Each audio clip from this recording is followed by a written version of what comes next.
गया महात्म्य। अग्निदेव कहते हैं अब मैं गया के महात्म्य का वर्णन करूँगा। गया श्रेष्ठ तीर्थों में सर्वोत्तम है। एक समय की बात है, गय नामक असुर ने बड़ी भारी तपस्या आरंभ की। उससे देवता संतृप्त हो उठे और उन्होंने क्षीर सागर शाही भगवान विष्णु के समीप जाकर कहा, भगवान आप गयासुर से हमारी रक्षा कीजिए। तथास्तु कहकर श्री हरि गयासुर के पास गए और उससे बोले, कोई वर मांगो। दैत्य बोला, भगवान मैं सब तीर्थों से अधिक पवित्र हो जाऊं। भगवान ने कहा, ऐसा ही होगा। यूँ कहकर भगवान चले गए। फिर तो सभी मनुष्य उस दैत्य का दर्शन करके भगवान के समीप जा पहुँचे। पृथ्वी शून्य हो गई। स्वर्गवासी देवता और ब्रह्मा आदि प्रधान देवता श्रीहरि के निकट जाकर बोले, देव श्रीहरि पृथ्वी और स्वर्ग शून्य हो गए। दैत्य के दर्शन मात्र से सब लोग आपके धाम में चले गए हैं।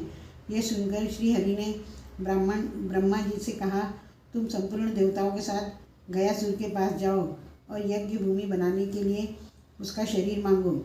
भगवान का यह आदेश सुनकर देवताओं सहित ब्रह्मा जी गयासुर के समीप जाकर उससे बोले, दैत्य प्रवर मैं तुम्हारे द्वार पर अतिथि होकर आया हूँ और तुम्हारे पावन शरीर को यज्ञ के लिए मांग रहा हूँ। तथास्तु कहकर गयासुर धरती पर लेट गया। ब्रह्मा जी ने उसके मस्तक पर यज्ञ आरंभ किया। जब पूर्णाहुति का समय आया तब गयासुर का शरीर चंचल हो उठा। यह देख प्रभु ब्रह्मा जी ने पुनः भगवान विष्णु से कहा, देव गयासुर पूर्णाहुति के समय विचलित हो रहा है। तब विष्णु जी ने धर्म को बुलाकर कहा, तुम इस असुर के शरीर पर देवमयी शिला रख दो और संपूर्ण देवता उस शिला पर बैठ जाएं। देवताओं के साथ मेरी गदाधर मूर्ति भी इस पर विराजमान होगी। यह सुनकर धर्म ने देवमयी विशाल शिला उस दैत्य के शरीर पर रख दी। धर्म से उनकी पत्नी धर्मवती के गर्भ से एक कन्या उत्पन्न हुई थी, जिसका नाम धर्मव्रता था। वह बड़ी तपस्विनी थी। ब्रह्मा के पुत्र महर्षि मरीचि ने उसके साथ विवाह किया।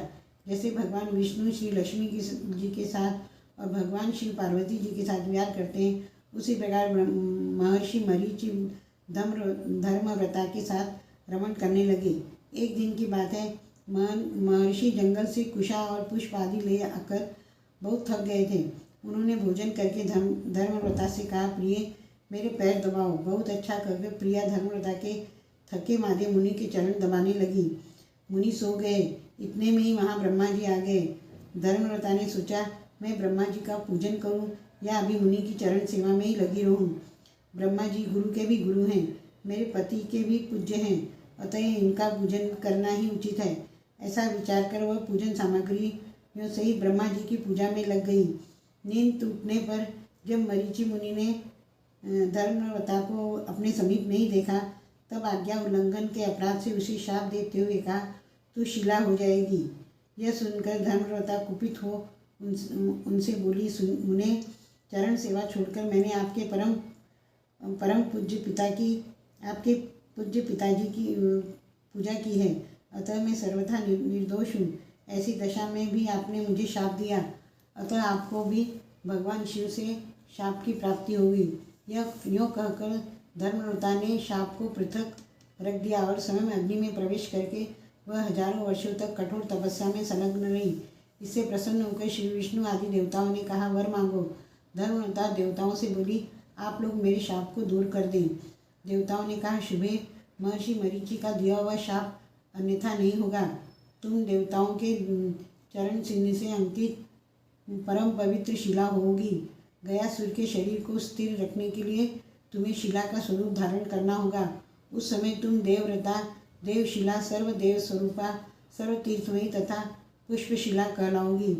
देवव्रता बोली, देवताओं यदि आप लोग मुझ पर प्रसन्न हो तो शिला होने के बाद मेरे ऊपर ब्रह्मा, विष्णु तथा रुद्र आदि देवताओं और गौरी, लक्ष्मी आदि देवियाँ सदा विराजमान रहे।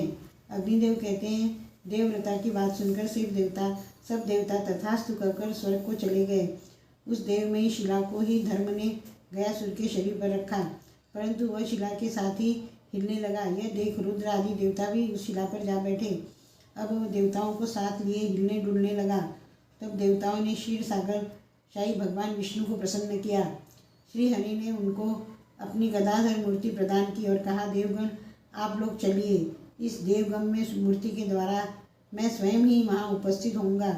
इस प्रकार उस दैत्य के शरीर को स्थिर रखने के लिए व्यक्ताव्यक्त उभय स्वरूप साक्षात गदाधारी भगवान विष्णु वहाँ स्थित हुए। वे आदि गदाधर के नाम से उस तीर्थ में विराजमान हैं।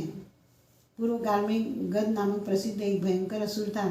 उसे विष्णु ने मारा और उसकी हड्डियों से विश्वकर्मा ने गदा का निर्माण किया। वही आदि गदा है।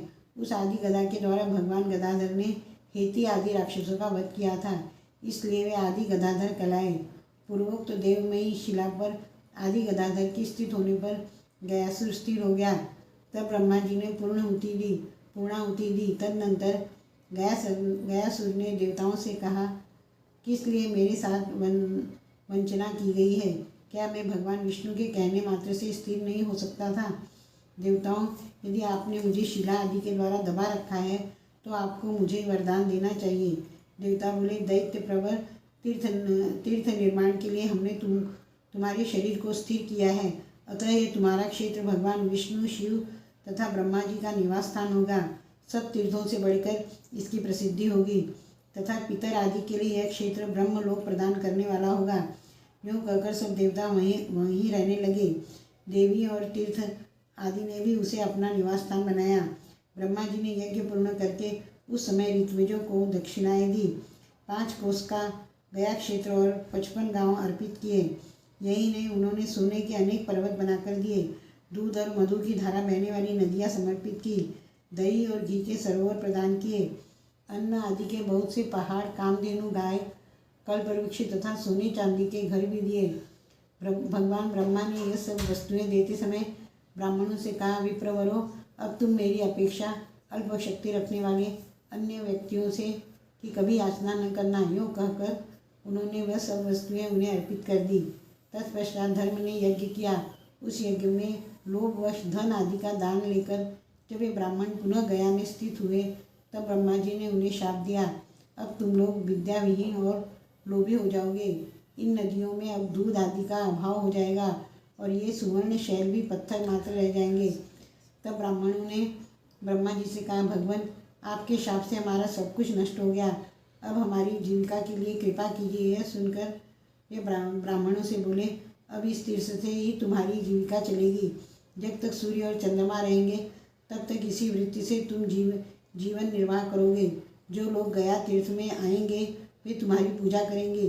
जो हव्य, कव्य, धन और श्राद्ध आदि के द्वारा तुम्हारा सत्कार करेंगे उनकी 100 पीढ़ियों के पितर नरक से स्वर्ग में चले जाएंगे और स्वर्ग में ही रहने वाले पितर परम पद को प्राप्त होंगे। महाराज गय ने भी उस क्षेत्र में बहुत अन्न और दक्षिणा से संपन्न यज्ञ किया था। उन्हीं के नाम से गयापुरी की प्रसिद्धि हुई। पांडवों ने भी गया में आकर श्री हरि की आराधना की थी। इस प्रकार आदि अग्नि महापुराण के गया महात्म्य वर्णन नामक 114वां अध्याय। ओम नमो भगवते वासुदेवाय।